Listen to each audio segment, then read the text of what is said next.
Hello students, आपका new chapter है ऊष्मा इंजन ऊष्मागतिकी का द्वितीय नियम। इसमें देखिए आपकी फर्स्ट डेफिनेशन है उत्क्रमणीय प्रक्रम।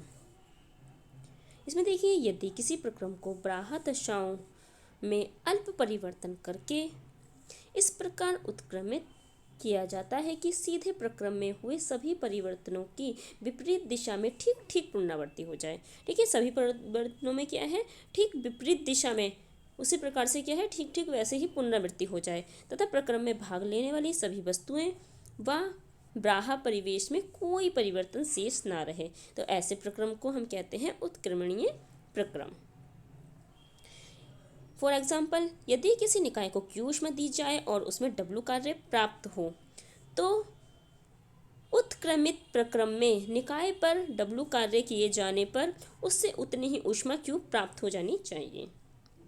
नेक्स्ट डेफिनेशन है इसमें आपकी अनुत्क्रमणीय प्रक्रम, वह प्रक्रम जिसमें बिल्कुल ठीक ठीक अनुत्क्रमित नहीं किया जा सकता। ठीक है, उसको कहते हैं अनुत्क्रमणीय प्रक्रम। सभी व्यावहारिक प्रक्रम जैसे कि मुक्त प्रसार, तार का विद्युत द्वारा गर्म होना, द्रवों तथा गैसों का विसरण इत्यादि अनुत्क्रमणीय प्रक्रम है। आगे देखिए ऊष्मागतिकी का द्वितीय नियम। ऊष्मागतिकी के द्वितीय नियम के दो कथन हैं। फर्स्ट है इसमें आपका केल्विन प्लांक कथन।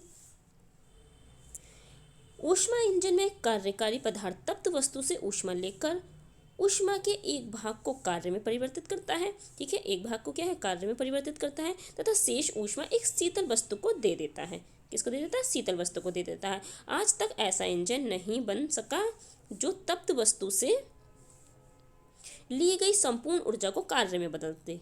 ठीक है, संपूर्ण ऊर्जा को क्या है, वो पूरी तरीके से ऊष्मा को क्या है, कार्य में बदल दे, ऐसा कोई इंजन नहीं है। तथा शीतल वस्तु को कुछ भी ऊष्मा ना दे, कुछ ना कुछ ऊष्मा मतलब कि वो देता है। इसका तात्पर्य यह है कि इंजन द्वारा अविरत रूप से कार्य करने के लिए एक शीतल वस्तु का होना आवश्यक है।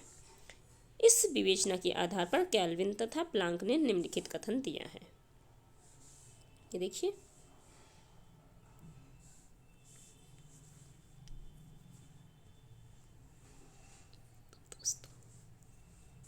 कि तप्त वस्तु से क्या है, ऊष्मा लेकर या कुछ ना कुछ भाग क्या है, शीतल वस्तु में जरूर जा रहा है, पूरा क्या है, कार्य में परिवर्तित नहीं हुआ है। आदर्श इंजन के लिए क्या है, पूर्णतः क्या है, इसने कार्य में बदल गई ऊष्मा, बट ऐसा पॉसिबल नहीं है रियल में। किसी ऐसी युक्ति का बनना असंभव है जो किसी तप्त वस्तु से ऊष्मा लेकर उसे पूर्णतः कार्य में बदल दे, पूरी तरीके से ऊष्मा को क्या है, कार्य में बदल दे, ऐसा कोई इंजन अभी तक पॉसिबल नहीं है।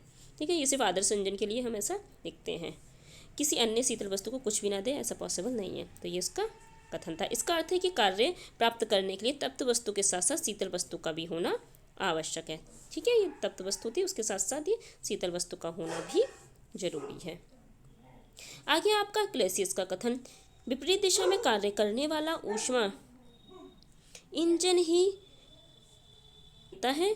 ठीक है, इसमें क्या है, कार्यकारी पदार्थ एक शीतल वस्तु से ऊष्मा लेता है और अधिक तप्त वस्तु को अधिक वस्तु में अधिक मात्रा में क्या है, ऊष्मा देता है। तप्त वस्तु को क्या है, अधिक मात्रा में वो ऊष्मा देता है। इस प्रकार यह बाह्य ऊर्जा स्रोत के द्वारा शीतल वस्तु से तप्त वस्तु को ऊष्मा भेजता है। अब तक ऐसा कोई प्रशीतक नहीं बन सका है जो बिना किसी बाह्य ऊर्जा स्रोत की सहायता से ऊर्जा को शीतल वस्तु से तप्त वस्तु को पहुंचा सके। इस विवेचना के आधार पर क्लेसियस ने निम्नलिखित कथन दिया है। ये ऊर्जा इसमें गलत लिखा हुआ है, बड़ा ऊ बनेगा। इसका एक कथन है, किसी ऐसी युक्ति का बनना संभव नहीं है जो किसी बाह्य ऊर्जा स्रोत की सहायता के ऊष्मा को किसी शीतल वस्तु से लेकर किसी तप्त वस्तु को दे दे। ठीक है, ऐसा कोई युक्ति पॉसिबल नहीं है। ठीक है, जो बिना किसी बाह्य ऊर्जा के ऊष्मा को क्या है, शीतल वस्तु से तप्त वस्तु में भेज दे। इसका अर्थ है कि ऊष्मा स्वतः ही शीतल वस्तु से तप्त वस्तु में नहीं जा सकती। ठीक है, वो खुद से क्या है, शीतल वस्तु से तप्त वस्तु में नहीं जाती है। उसके लिए क्या है, बाहर से किसी न किसी ऊर्जा स्रोत की हमें ज़रूरत पड़ेगी।